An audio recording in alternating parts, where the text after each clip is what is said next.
Hello and welcome to Friday Night Hangout, brought to you by the Craft Beer Nation. Tonight is Friday, December 2nd, and we are live in living color. So, so yeah, as I said, it's Friday, December 2nd. Some of us are lubed up already. I personally am. I'm going to talk about my beer first after I introduce y'all because I always talk about my beer last. And I don't want to be last tonight. So, without further ado, we have Ben, Matt, Jeff, Freddie, James. Ben, how are you doing tonight, sir? Feeling good. Feeling alive. What is... I don't believe it. That was very unconvincing. Goddamn it. Make some noise. Make some noise for Ben feeling alive tonight. Ben, what are you drinking? I'm drinking Martel. Brasserie d'Altusil. Extra strong, stout, super deep, dark espresso. Loving it. 9.5%. Twist off cap. Interesting. It's a great beer. Canada's best brewery. Well, they're so polite. They want you to have a twist off. That's all part of the niceness. Can't be reaching for a frozen bottle opener. Right, That's exactly. Right. Because it's cold in Canada anyway. You gotta be able to access it. We got it. We got it, Ben. Okay, I just wanted to make sure that got across. All right. So what? The one thing Thank you for laughing. One thing I do remember about the beer is I thought it was a good beer, but I wish that it had a little more body on it. Absolutely. Yeah, I agree with that. I mean, there are some espressos that are kind of lighter and then hit in the back of my throat, like this beer does. Cuban espresso kind of does that, and that's my house espresso right now. And so, I mean, it's doing the trick for me, but it definitely, I wish there was a little bit more creaminess. Maybe they didn't use any lacto in this. And sure enough, no lacto. So maybe that's where it's missing the body. Newsflash, not every stout has to have lacto in it. I'm just saying, if you want that body, usually it's lacto or Randy's like, I hope no stouts have oats. Brought to you by the president of the Lactose Intolerance Commission. For sure. We did a milk stout review. I know, right? Freddie, who's the girl from Instagram? That beer, James, needs a little Dolly Castro in its life. It needs some more body. It needs some Dolly. Oh. Do you, Freddie? You're muted. James, do yourself a favor. Go to Instagram and look up Dolly Castro. You're welcome. So, Ben, you got any other thoughts on that beer?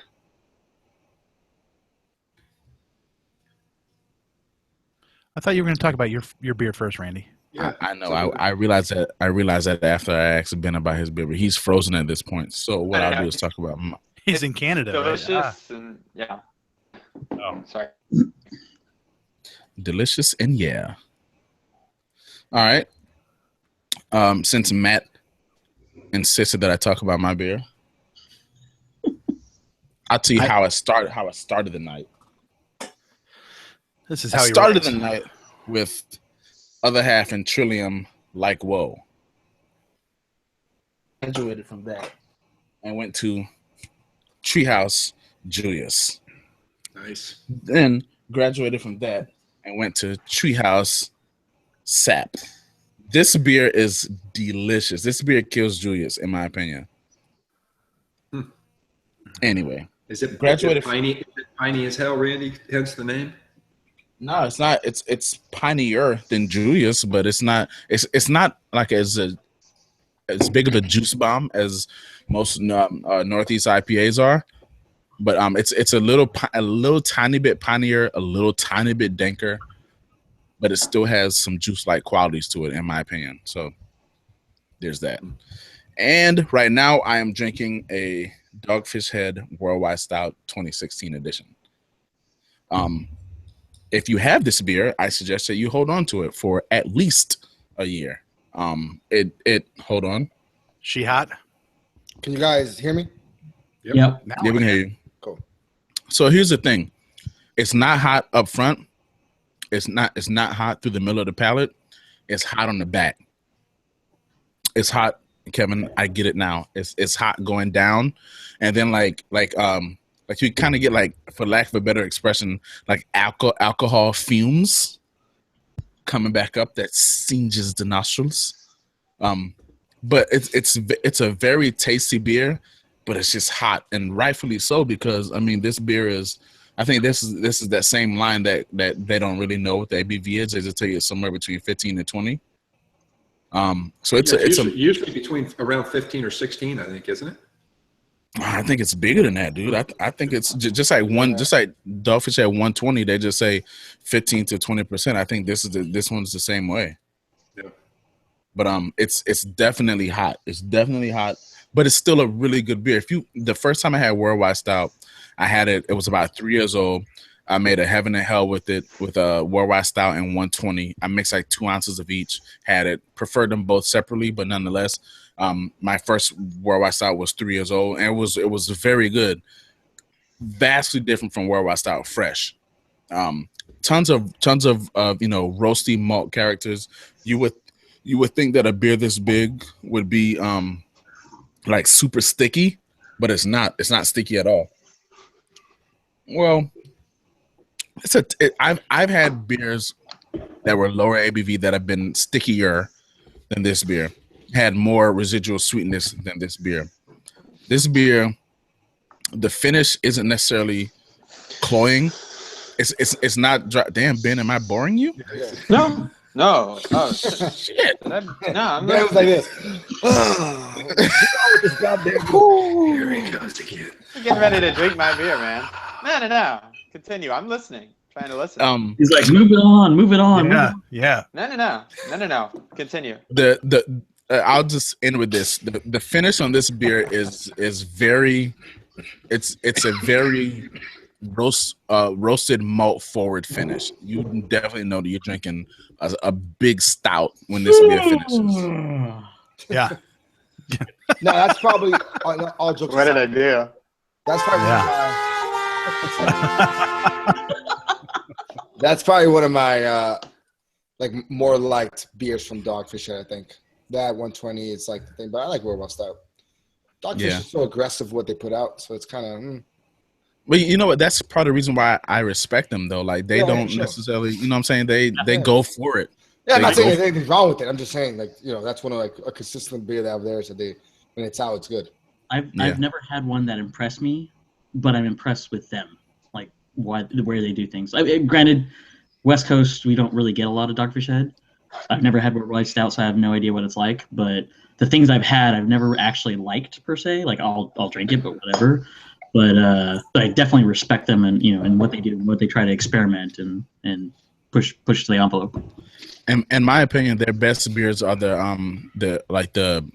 750 old world series. Raison d'Etre, and Oh, that's No, Raison. But it's not. Raison Not d'Extra. Yeah, Raison d'Extra is probably my favorite from them. Extra. Yeah. But the old stout series, the old style series, where they do like they have that one where I think it's called like Cavalier. It's like made with all these berries with the red label. That's like the perfect Christmas beer. The Chateau Giau. There's another one that has a wine influence to it that was really good. So Red and white? no, not red and white. There was another one. Oh, okay. But anyway, the 750 series from the old world series is really good. Now, like 90-minute and 60-minute and 75-minute and 61-minute, which is discontinued, you can have all of them. They ain't doing it for me.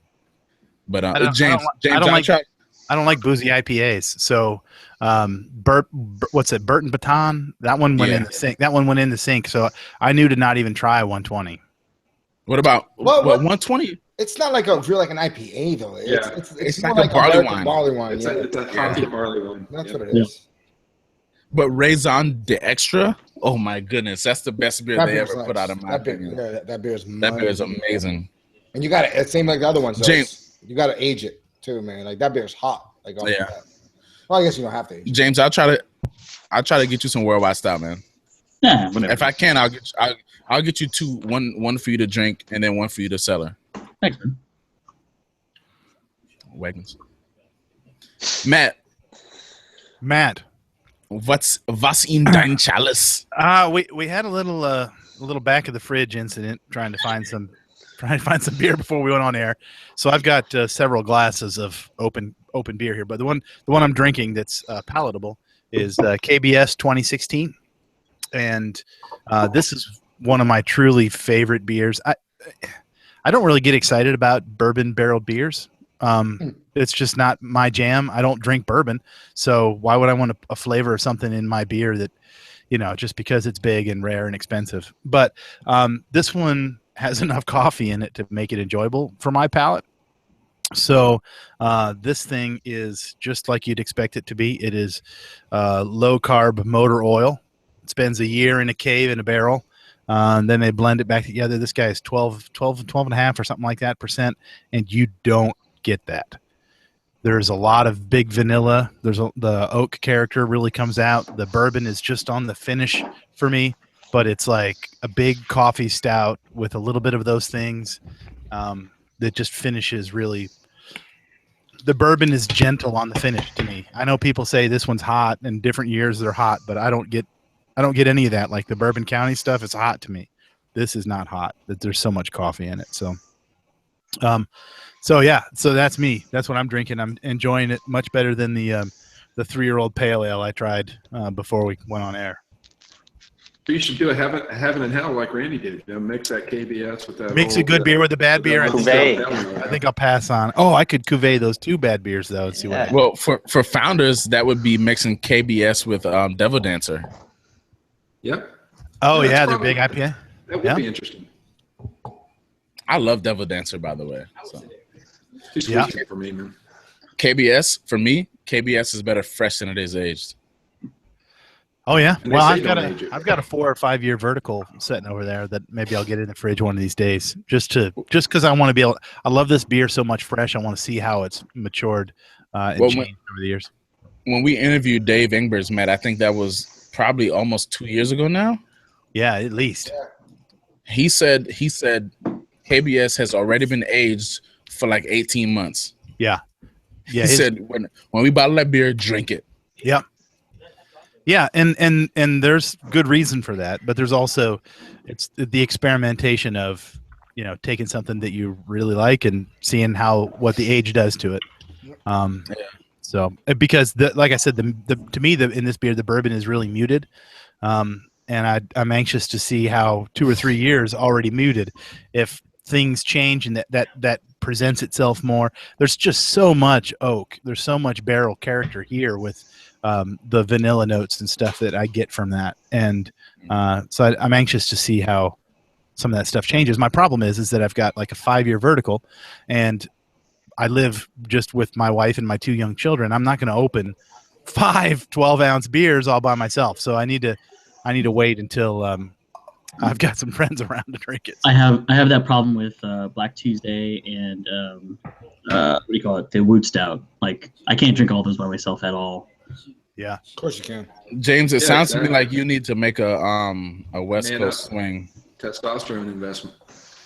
Yeah. You need to put that beer in a box, send it to the West Coast, and then send it to the East Coast and then fly out. Fly with it, yeah. I should. I had some friends come up for Thanksgiving, and we the intent was to drink all of them, but we ended up going to breweries and wineries, so we never actually did it. You don't got the right friends. Yeah, wineries. What the hell's that? Yeah. Yeah. Grapes. Take it. Orange County. Yeah. It better be just getting wine barrels for something. Yeah. Look, I'll say this. So if you go back and look at the Pints of Course when we interviewed Greg Engbers, Dave Engbers, he kind of made me gain a new appreciation for the price of barrel aged beers, because like founders, first of all, they don't just put their beer in a barrel and stick it in the corner of the brewery. They have a freaking limestone cave Yeah. that they drive like an 18-wheeler into, right? So they first of all, they procure bourbon barrels, then they fill these barrels and they load them up on this 18-wheeler, drive them into the cave. It stays there for anywhere from 12 to 18 months. Then they load them up, bring them back out. Then they pay a panel to blend all this beer.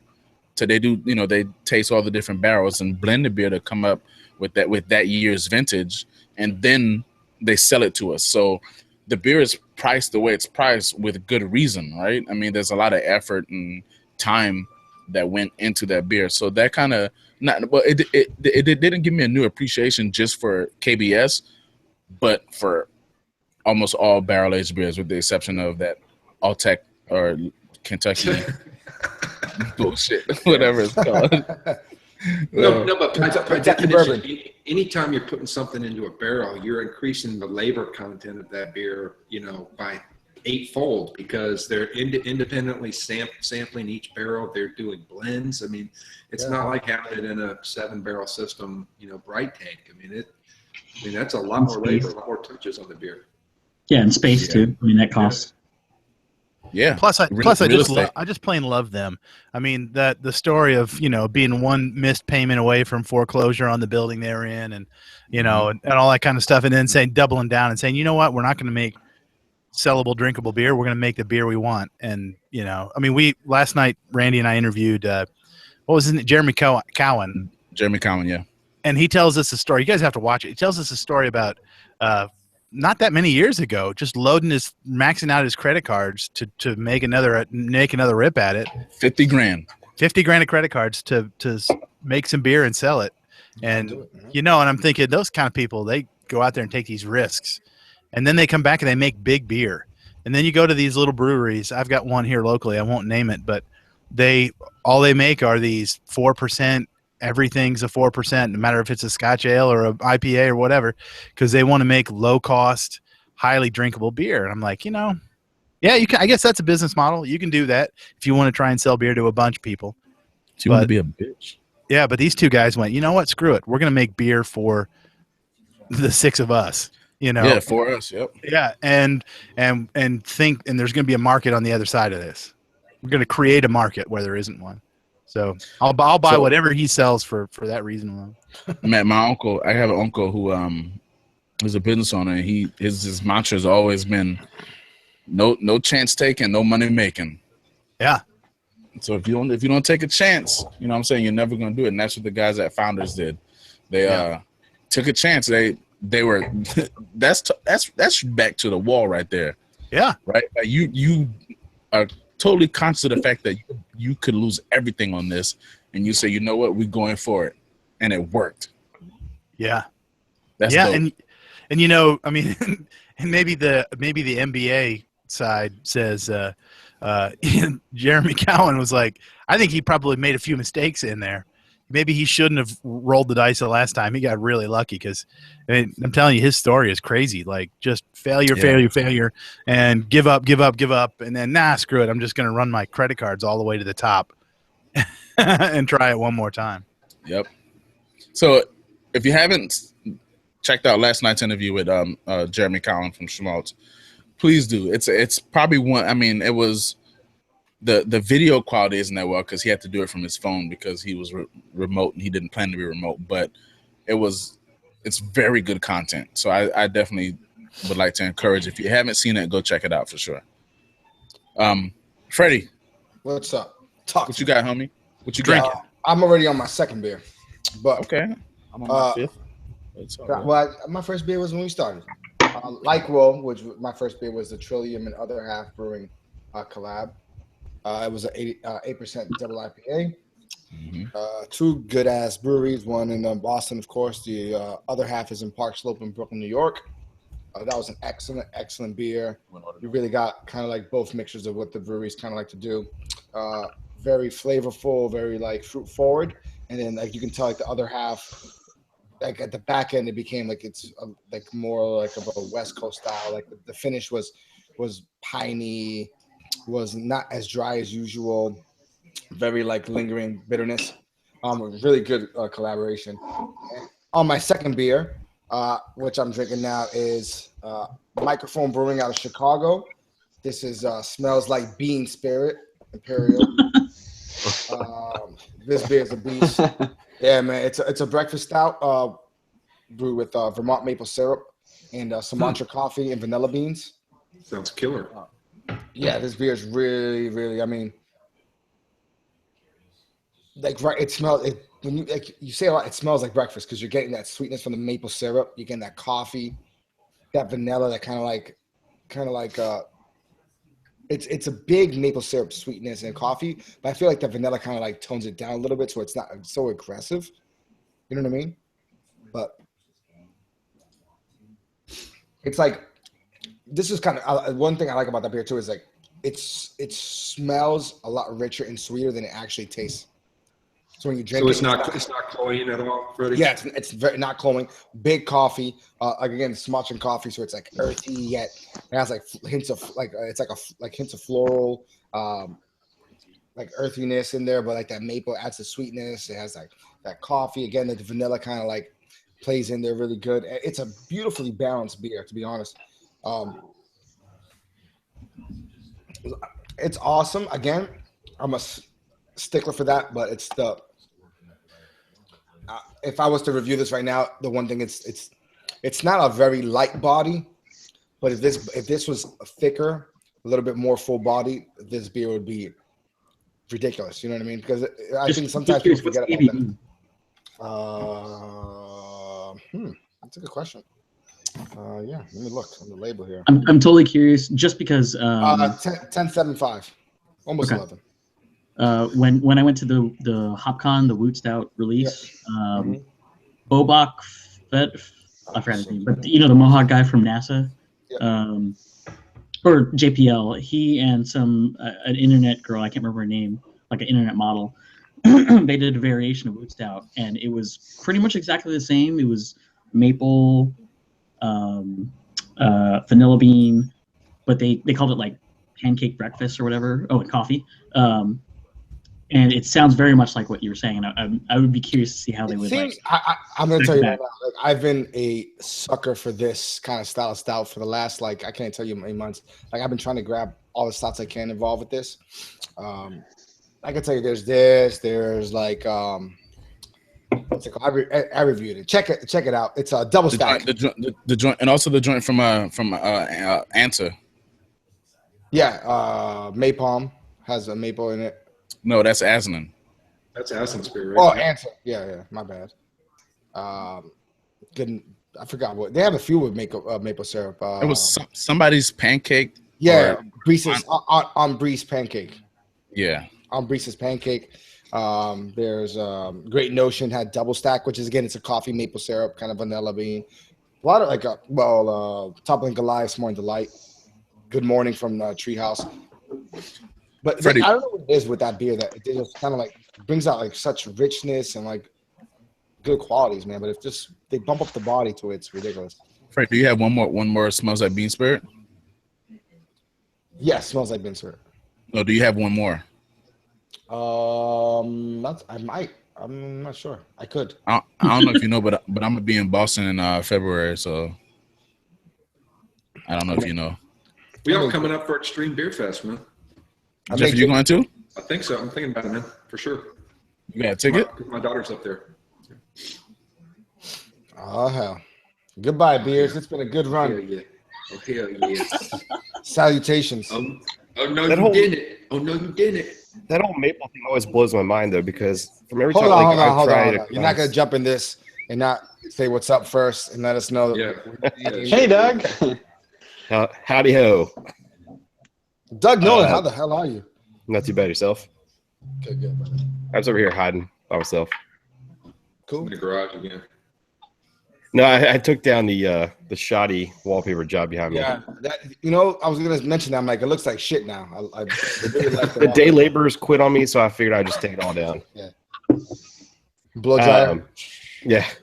Well, you're talking about the whole maple thing, and I've brewed a couple times and I've used maple, I guess twice, and I always find I don't know how what kind of technique they do to really make that maple syrup, the maple flavor so strong, because it's one of those things kind of like honey or other fermentables. I mean, it pretty much ferments out and leaves not much left. And like when I was doing a lot of research on this, I don't know if you guys are familiar with fenugreek seed, but I guess it's like something that's used often to kind of create a like a maple extract, because it's very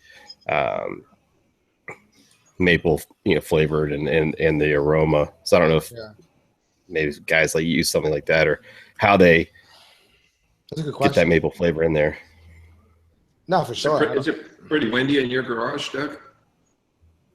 No, maybe the TV that's on right beside me. I No, probably I should just turn it wonder why off. you were holding your hat on so tight, man. I'm just sitting here, man.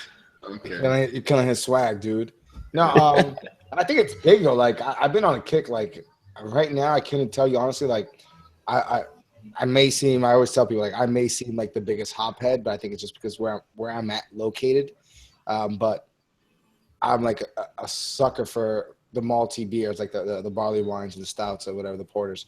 And I can't get enough of like stouts with maple in them, man. It just Yeah, that's me too. Like I love. it has to be well done, I guess. It could be very cloying at times, but a well done one. Yeah, I mean, I certainly like great IPAs, but for me personally, around here, like getting things that are more malty tend to be easier because a lot of the local IPAs, and with the exception of the second one I'm drinking tonight, most of the local like IPAs are kind of, Yeah, take it or leave it.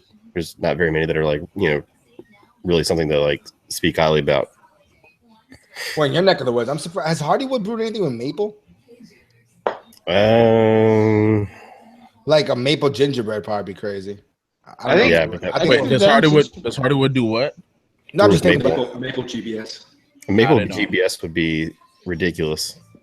No, how many variants of one beer can one brewery have, though? Goodness gracious. ask them. They have about 13. Well, like I posted on the Instagram last night, and Jeff commented on. Oh, it was good talking to you. Man, it is gone. When I was drinking Wow. 56K. 56K. What? Earthlink. No, it stays back, man. It's 2G. What are we talking about? Randy, but like Speedway Stout has like Doug, you, 64 variants. you froze That's when you were tethering off your beeper. Hey, Ben makes a good point though. Speedway Stout has made a fucking AleSmith has made a living off of Speedway Stout variants. That's a good point. That's a good point. And actually, Randy, if I can kind of go back, but kind of related, you were talking about invasive species from Beechwood. They're kind of play on Ballast Point. Yeah. So For those watching, James just went back 3 weeks. But go ahead. yeah, sorry about that, but it's related. I'm serious. It's related. Last time you saw my face, that's why it's. Let me do my traditional name dropping. Beechwood took over my old beloved Beach City Brewery, and they made a production space and a tap room. They don't serve food, but the owner of Beechwood was there at opening, and he was talking about the invasive species, and I didn't know about it until you mentioned it, Randy, a couple weeks ago. And he was talking about that, and he was like, "Yeah, I don't really want to do variants of the same thing." He's like, "But that's my kind of like my jab at Ballast Point." He's like, I don't like how Ballast Point's coming into our territory because Ballast Point has a Long Beach location now, which is direct competition with Beechwood, and I'm not really all that concerned or upset that they wanted to go to a different location and go to a different county, but I guess he had strong feelings about it, and he said it was definitely fun to make all the variants just to mess with Ballast Point. Well, I the Ballast think Points ones are so hit or miss too, because I had I was mentioning, I had the Victory Seed, the coconut one last night, and it's like, well, that beer's a mess, man. We're talking about mostly just the Sculpins. Sculpins. Oh, okay, yeah. Because they're all invasive I think species, all maybe IPAs.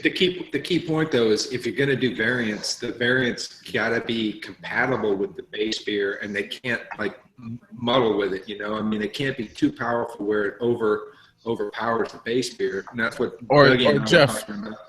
Jeff, better yet, if you're gonna do variants, you have to nail the base beer. Yeah, for sure. You got to nail the base beer. I'm saying that's why AleSmith and Hardywood Park can do that, because the base gingerbread stout is a world class beer by itself, and the base Speedway Stout is a world class beer by itself. And so is Victory at Sea, but it doesn't need freaking peppermint in it, and it doesn't need coconut in it. Those don't go with that base beer. I thought Peppermint Victory at Sea was delicious. Man, to me it tastes like a liquid Andes Mint, and I could get like an ounce and a half of it, and I'm done. Wait, a liquid's Andes Mint, that's a bad thing? I was just saying, Andes, and that's a half. All right, so compare Andes Mint, compare the Peppermint Victory Seed to Andes Mint.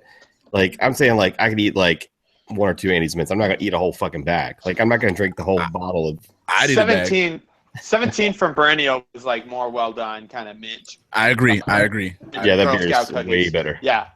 But I wanted to add to your point, Randy, you got to nail down the base beer, but then you have to make a variant that not only acknowledges the greatness of that base beer, but creates a unique concept and a totally different beer. That's the variation. You can't just have a great beer with a little bit of peppermint. Like, look at any of the speedways, and they're different, but they're doing their own thing. I think it just depends. Like I do get what you're saying, but I'm okay with a base beer that has a little bit of something.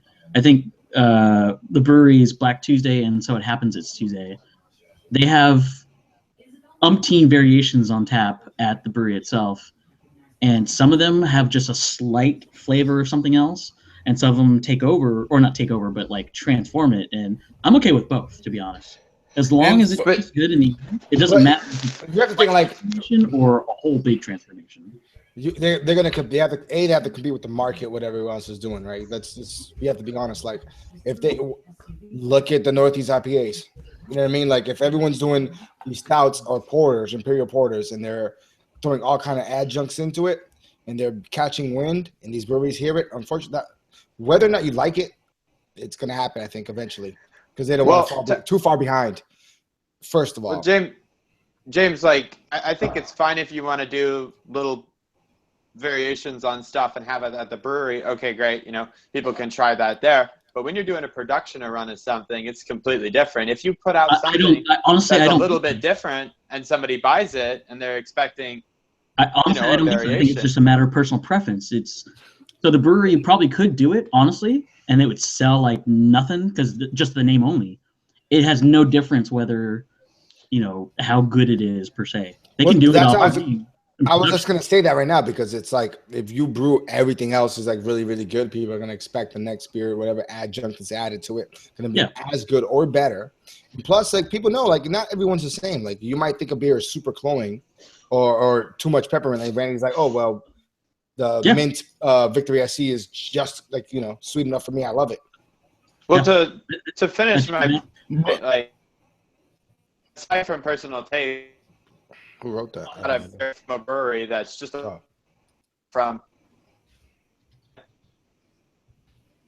get like a completely different experience. That's all I was trying to say. Well, and I'm gonna say this for what it's worth. When Speedway Stout, AleSmith, they're smart about their variants, right? And I say that because they have a variant that's like Hawaiian Speedway that has Kona coffee. They have Mexican Speedway that has Mexican coffee. They'll have, but the Kona has coconut in it, right? Well. But they also, it's a mixture. The coffees just change, right? So they kind of have like a running theme on all their variants. The Mexican Vietnamese Speedway. The Vietnamese Speedway is the Vietnamese kind of coffee. Barrel age, and they barrel age a bunch of different variants of it. It's they got to make money, man. And people buying, you're gonna sell. That's what it is, too. And if you make it exclusive, they're definitely gonna sell it. Yeah. Look, we got to get through. It's a business at the end of the day. Let's be honest. Let's put a pin in that because we got to get through. We got to get to these guys before they get to the second beer. Jeff, what are you drinking, man? So I'm drinking one of my old standbys. I already reviewed this beer, KBR, but you guys know I love Buffalo Bayou. It's their Rotundone tropical. Video got horrible. Tropical variant. So it's a Imperial Saison brewed with hibiscus, guava, and passion fruit. Great beer, super juicy. It's awesome. It's super fruity. They've got a base Rotundone, which is just an Imperial Saison, pretty true to style. There's a peach version. There's a hibiscus version. This is the newest, and it's super fruity. Almost the fruit, almost to the point overpowers the Brett and the Saison yeast. It's still there, but this is really more like kind of a summer fruity beer, and it's a great beer. I love it. Super crushable, 8.7%, and tasty as all get out. Hey Jeffrey, I want to give you a shout out real quick, man, for that freaking Yellow Rose, man. That beer's so good. I thought that beer was amazing, dude. You haven't opened this one though yet, right, Randy? Didn't I put that in? No. Okay. No. Yeah, you did. That's a farmhouse, right? Yeah, but it's not much like a farmhouse. It's more juicy. Fruity. Yep. Yeah, I dig it. was actually excited about trying that one actually. Yellow Rose, JDD put me on to that too, man. That's a hell of a smash beer, dude. Highlights that Mosaic for show. I had that for lunch today, so yeah. Guess I thought I was gonna say this is my first beer, but technically it's my fourth. Yeah. Jeff, you didn't have the wussy? I had 2 ounces of that, and that was enough, man, and that was free. Yeah, as soon as you posted, I had to read up on it, man. That sounds horrible. I can't tell you James, how bummed out I was because I'm going. They reviewed that beer. Yeah, I know. I'm going on. I'm going on Untapped. So I'm staying in downtown New York, and I usually go to Rattle and Hum. I went to this killer Belgian place, and I'm looking for another place to go. So I'm checking the check-ins, and I found this place. It's 2 blocks away. They got Hill Farmstead, Jack's Abbey, all kinds of great stuff. I go there, having a fucking stone tap takeover, and it's like all this shit I can get at home, It just brought me down. Crushed my soul, but I had a Chocovesa and a Will Wheaton and some Don't Call Me Wussy, but oh well. Pilsner, you went for the Pilsner. He gave it to me, man. He gave it to me. I mean, is it like? I mean, I haven't had it. I don't even know if I've seen it. I mean, is it like most of the other stones? I mean, is it pretty hoppy? Like, is it aggressive? It's a Pilsner. It's a Pilsner. It's just, but I think it's like a little more aggressive, I guess, as a Pilsner. But it's a Pilsner. It's not much more. It's like Llama's Yellow Pills. It's a good beer, but it's nothing. Well, yeah. I mean, like what I'm saying, I guess comparing to like say things like the one from Trogs, one from Victory, that tend to be a little bit more on the hoppy side of Pilsner. Yeah, I think Prima Pils is better than that beer, at least the shot glass I had. I think Prima Pils is better than the Wussy. Yeah, for sure. I can co-sign that. Pivo Pils is killing all the Pilsners in America. Yep, that's true. That's true. True that. James, what you drinking, bro? Next.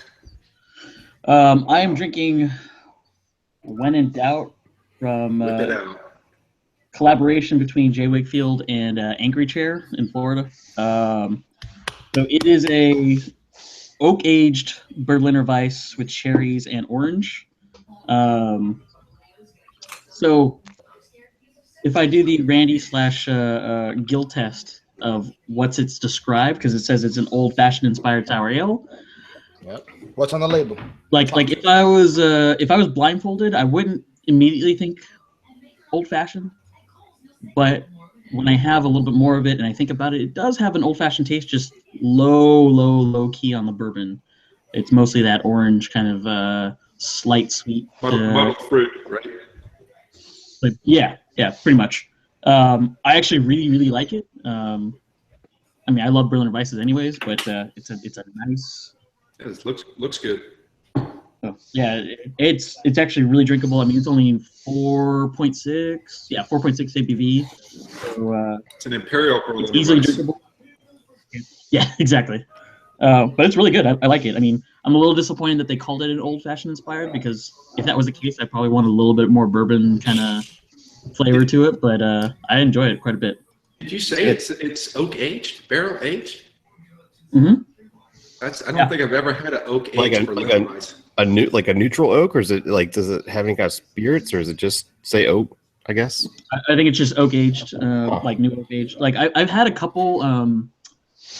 What do they call it? Four Hands, which I think is in St. Louis. I think they've had a couple of Berliner Weisses aged in oak as well, and it does change it a little bit, but probably not noticeable enough. Like if you were to have it blindfolded and nobody told you, you could probably take out a little bit. Like you can taste a difference, but you wouldn't immediately be like, "Oh, that's oak aged." But if they were trying to make an old fashioned, I mean, a bourbon barrel aged or aged on wet bourbon oak, I mean, that could be a way to impart that character. But It probably would have, honestly, would have. But I'm guessing I can't find it on their website, but I don't. I think it's virgin oak. I don't think it's actual bourbon barrels. But yeah, I mean it's good. I like it quite a bit. I'm pretty stoked.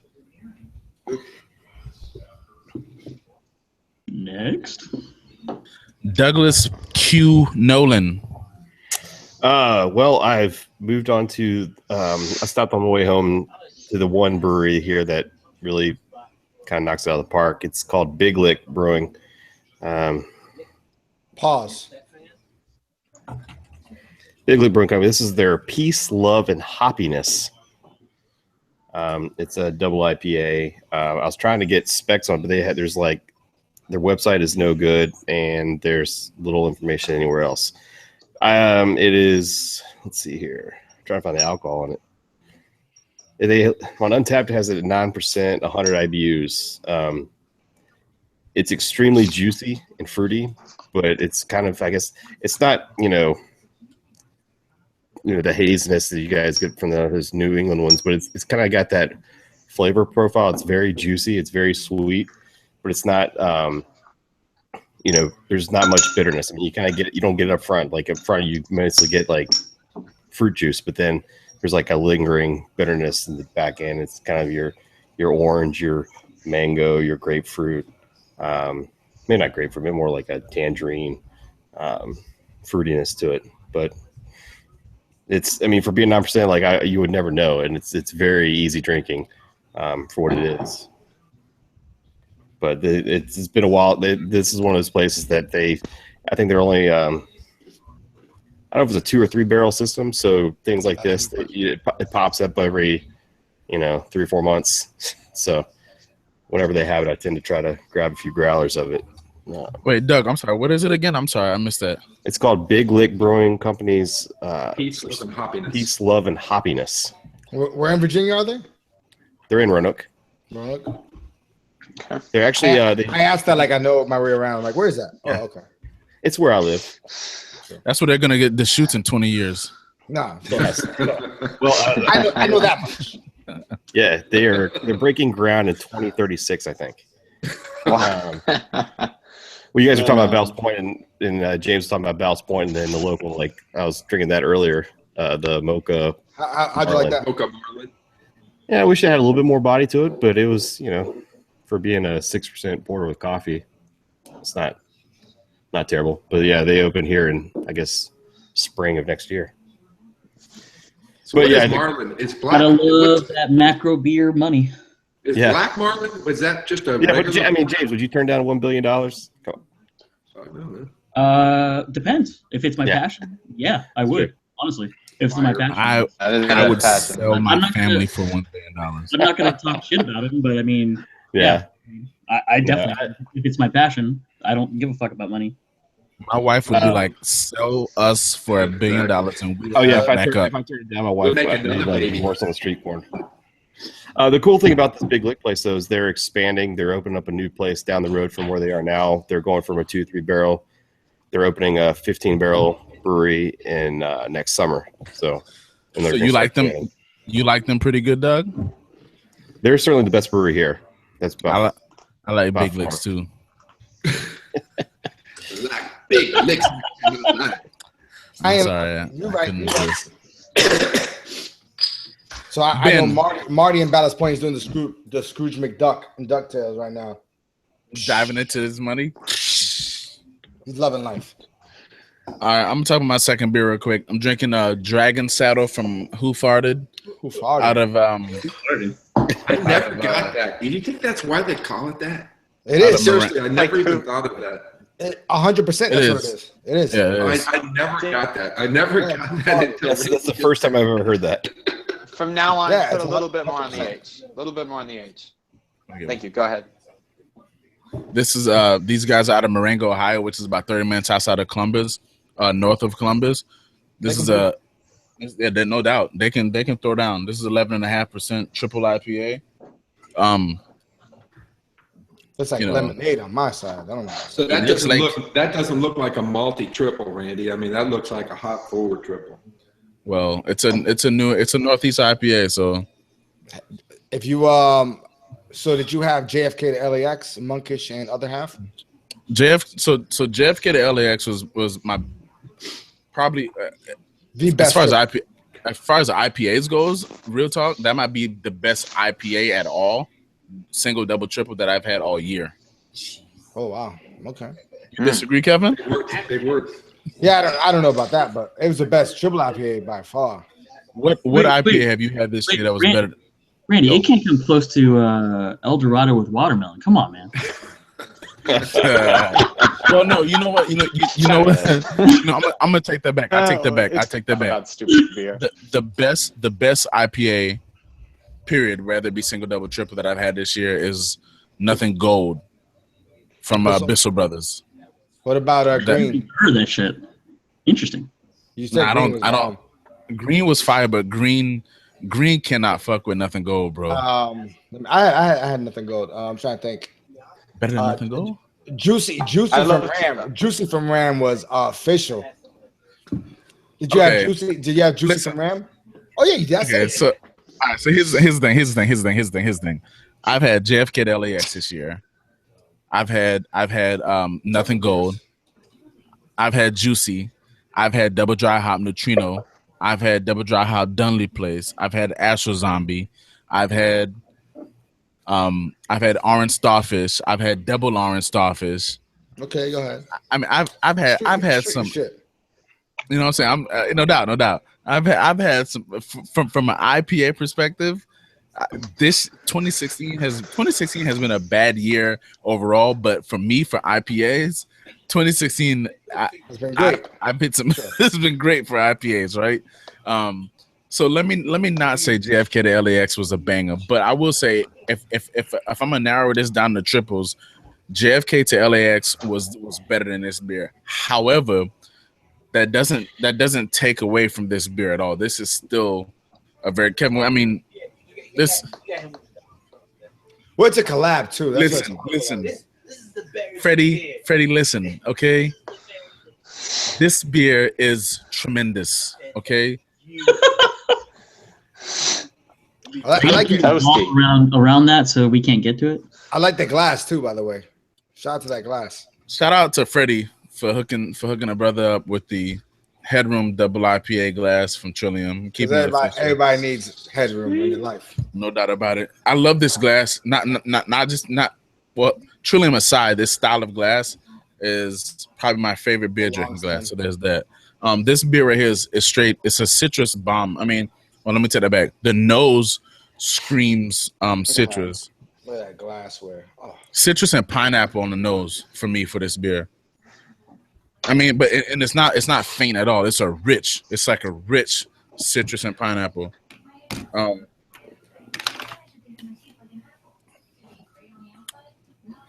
I don't feel like dissecting this beer. It's delicious. Okay. How far there's no way on earth that you would guess that this beer was 11.5%. They got to be close to expanding. I have to assume because they gotta brew like a pub in Columbus. Oh, they do, because I know when they first started or early this year, they were like it was like a two like I don't want to say like 2-car garage type of setup, but it was like a industrial park type of setup. It was like, so that might be out in Marengo, but yeah, their original location. In Columbus, they got a legit spot, like a restaurant, like a legit. I'm not talking about you can go get some peanuts and shit. I'm talking they got like a nice restaurant where they have like if a lot of the beers that they have for sale in cans at the brewery. When the brewery sells out, you can go to their pub in Columbus and still get them.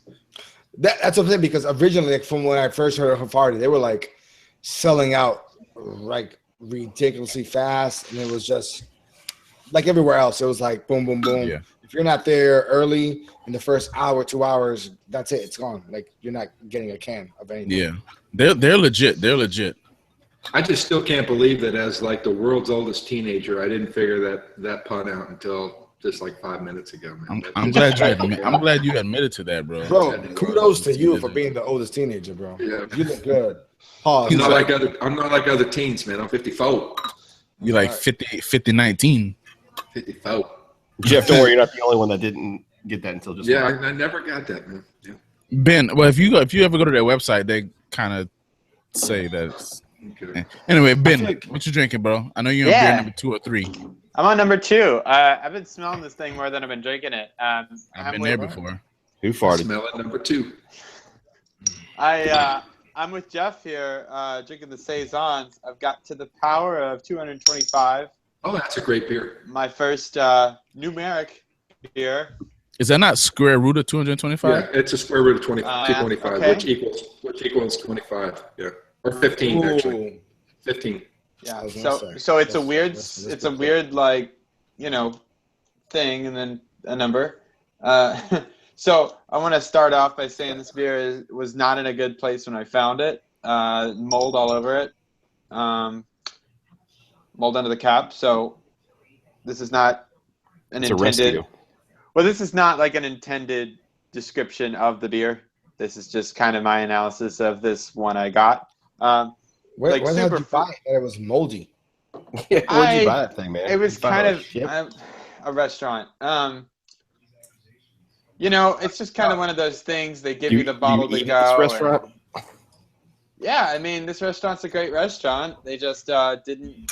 I think this one is just one that was in the back, and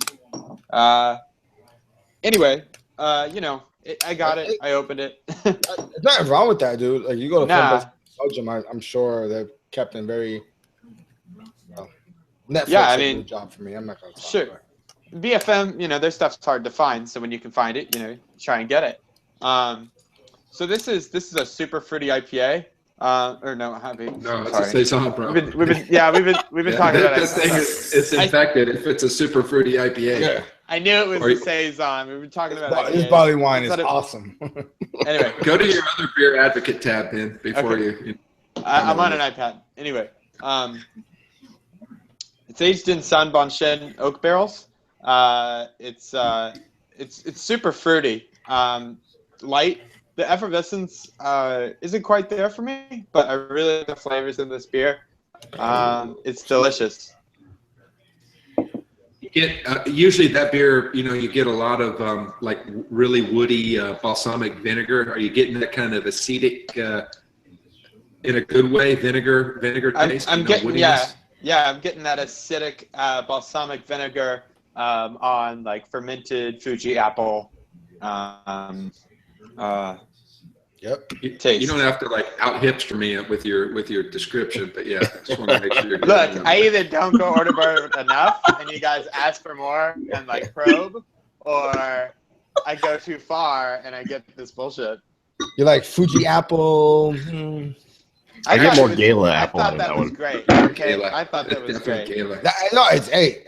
Is it- I've gotten apple cider vinegar before, bro. You are on the Apple run. flavor? Fuck you guys. Yeah. Oh, Hey, it's bad. I'm in Ben, I went to a taste this is like 6 months ago. It was a My name pairing comes off. at a restaurant with Fucking- the guy from BFM, the brewer from BFM, and it was pretty awesome. I mean, they paired like 7 different BFM beers with each course. It was pretty sick. I love Yeah, those guys. We've got a Bayou de San Bonchen on draft. Yeah, that's Over in good. our That's a neck great of the beer. woods. I've been meaning to go up and try it. Maybe tomorrow when I got the day off. Well, yeah, especially on draft because it's a lot cheaper than it is in the bottle. Yeah. Hey, do you mind if I talk about my second? Go ahead, man. We got all the time in the world, brother. Let's get it. So, reason why is this is from Freddie. Oh shit. And my lord, it's fantastic. I think I've mentioned to you guys I'm not a big coffee guy. Baltic Porter. Yeah, I'm not a coffee guy in general, like as far as like actual coffee, but coffee beers. This is, I mean, man, the nose is amazing, and the taste is like, if you were to take a Starbucks coffee and maybe half the sweetness or a quarter of the sweetness, where for me it's What beer is it? It's Jack's Abbey Fra- Oh yeah, okay. Framing Hammer. Flaming Hammer, yeah, that's a great beer. Oh, I've never I- had BBA. Flaming Hammer. James, let me ask you this: if you didn't know that beer was a Baltic Porter, would you have known? Would you have just assumed it was a stout? No, I think I would have. I think I would have thought it was a porter because the The mouthfeel is a little thin. Yeah. But I think the flavor, like normally I love stouts. I love the mouthfeel, thick mouthfeel. But hey, watch your mouth. This is a family show, bro. I know I said that, but to be honest, the taste is so good that like I could care less about the mouthfeel. It's good. For lagers, those guys definitely know. Yeah, they're the masters. They know what the fuck they're doing. So I always feel like I don't know crap about your guys' side of the nation. The world. Yep. Oh, so it's Massachusetts. Okay. Because you guys always talk about beers that I have never effing heard of and breweries I've never Jack's, and this is for everybody. So Jack's Abbey, obviously this lagers. It's lagers. That's it. Well, their one brewery is all lagers. Well, now that they expanded to another brewery that they're it's called Springsdale, but it's Jack's Abbey. It's like their Go ahead, James. Sorry. I think a couple months ago I mentioned that I was like, I haven't really had many lagers I liked, and I think one of you guys were like, you got to try this one place. They specialize in lagers and they're really good. So this might be what you guys were talking about. But man, this is good. I'm glad you enjoyed it, man. Seriously, I'm glad. I know. Sometime last year, if I recall correctly, I sent Jeffrey from Jack Abbey's Lagerness Monster, and I remember the Google Plus comment was, he drank it. And he can correct me if I'm wrong, but he didn't look at the ABV. And he was like, oh, it's a regular, like, whatever, porter. And it was a 15, almost 16% porter. And he threw up all over the keyboard, and then he tried to make me pay for it. And that part I made up. I'm not going to lie to you. But. You know what? I didn't even think about it. What? He sent me nude pics. I'm not going to lie to you. 10%, James. It should be right at 10. Yeah. Is it really? Yeah, it's a 10 to 11%. I don't think it says it on the bottle itself. No, it's on the bottle. Is it? You just too hammered. Man. But here's speaking of my reputation, I'll start drinking barrel-aged shit and I won't pay attention to the ABV and I'll get just drunk after that. Speaking of breweries who make variants off of their beer, they have a coffee variant, they have a vanilla variant, they have a peanut butter and jelly variant, they have a bourbon variant, they have a brandy variant, Chipotle variant, and, all off of one beer, and the coconut. Yeah. I think I don't know, never mind. And shout out to them because they wanted to keep that division of Jack's Abbey's, like just lagers, and then they opened up Springdale's, which is like a different a separate division of Jack's Abbey's, and they're gonna be like, because they were doing sour lagers, now they're gonna do like a different sour barrel and like IPA division. It's called Springsdale now. So maybe we can expect some sour IPAs like the Veil does. Is that serious? Like I'm not joking. I'm serious. Veil does a few sour IPAs. Yeah, like a kettle sour stuff. Yeah. They do. It works. 4 or 5 kettle soured IPAs. Kettle sour IPAs. Yeah. I think with this, Kevin. Mm-hmm. With this, I think it's a little dangerous for me because like one of the things that most stouts have going for it that are high BVs. Well, again, it's only 10. Well, only 10, but higher BVs, like because the mouth feels thicker, I almost want to drink less. Yeah, don't do that, man. Just keep drinking. Don't be deceived. Just keep pounding. Yeah. But seriously, I feel like I can keep drinking this, and I'm sure I'd get pretty. I'm glad you should. Glad you enjoyed it. Jeff, you want to talk real quick about your second beer? Real quick. So third beer. It's my 6th technically, but for this session, it's my 2nd. So this is Pirate Bomb. Prairie Pirate Bomb, 2016 version, 15%. This beer is it's awesome. It's a lot different than prior years that I've had it. Typically, you open it and the first thing you get is huge rum, and chilies. This one's, to me, is way more like kind of coffee and cinnamon forward. You get a little bit of rum, but not that much. But man, this beer is delicious, dude. Trust me. It's coffee's the main element. A little bit of chilies in the back. Huge vanilla in the middle, and just like a little bit of rum, around the edges. But man, amazing. 15%, you would never guess it. Trust me. And what was that again? I call it Pirate Bomb. Prairie Pirate Bomb. Yeah, that's good. That's good beer for sure. It just, this came out. I just saw this on my shelf like this week, and I grabbed 4 bottles of it. So yeah, it's excellent. Really good. You know, I love these guys big time. Anyway. Hell yeah. Well, hell of a brewery, man, for sure. Hell yeah. Hell yeah. Well, we're gonna wrap this up. I'm gonna wrap it up for Randy because Randy's got to run, guys. But Okay. this is Friday Night Hangouts.